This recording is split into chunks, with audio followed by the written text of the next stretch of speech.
Hey, how's it going there, ladies and gentlemen, and whatever gender you happen to be in this 2014?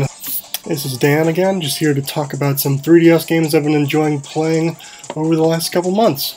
The first game on my list is by Yacht Club Games. It came out just a little while ago. It is Shovel Knight. And Shovel Knight is a game that was funded by a Kickstarter project, I believe.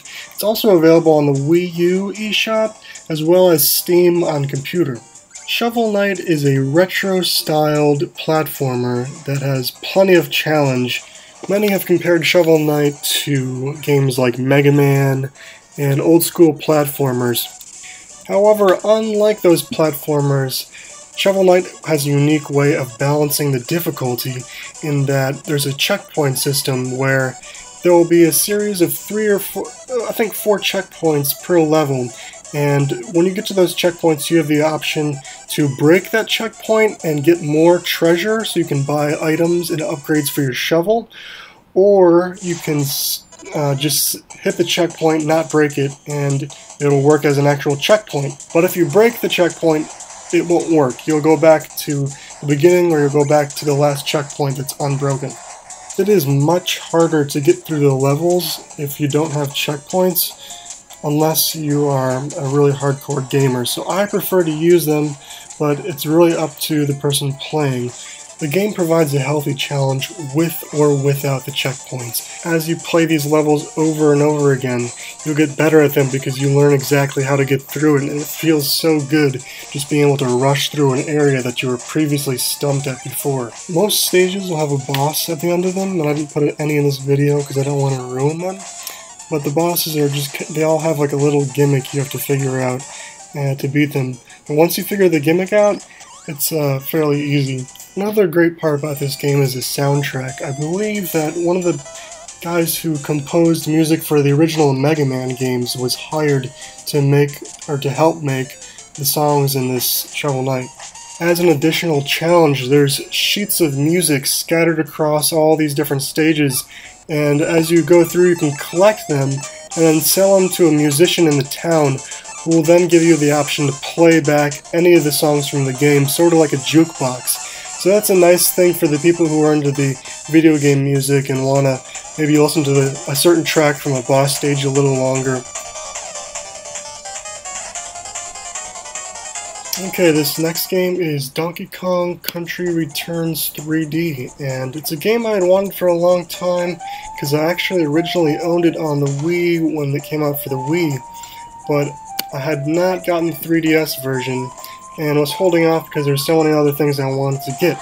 The reason I got this is because it was one of Club Nintendo's Gold or Elite gifts for the year, and it was the best option. So I had been planning on buying it, but since I got it as a gift, it was pretty awesome.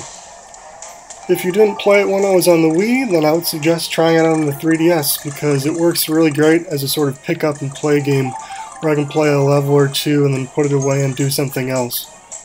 However, it's important to note that the original Donkey Kong Country Returns ran in 60 frames per second, which was very smooth, and the 3DS version only runs 30 frames per second, which still looks nice, but compared to the original, it's not quite as clean. The 3DS version has added a couple of features and different items to make the game a little easier. You can have extra hearts when you're playing, a green balloon that'll pick you up if you fall into a pit, and a parrot that gives you hints to find puzzle pieces that are scattered throughout each level, and a couple other things that just make the game a little bit easier.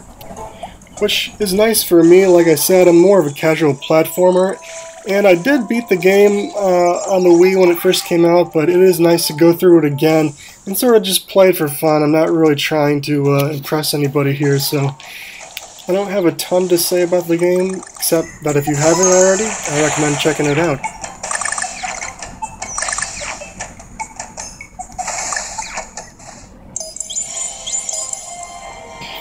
And the last game I want to talk about is Mario Golf World Tour.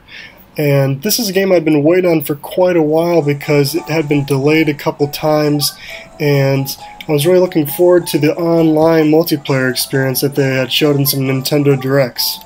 I've also been playing the Mario Golf series since the original Game Boy when it was just called Golf. I also played Advanced Tour on the GBA as well as Mario Golf for the Game Boy Color and the iterations they made for the GameCube. So a few months ago I picked up a 2DS for kicks, and I also got Mario Golf World Tour, partially so that I could play the multiplayer with my brother.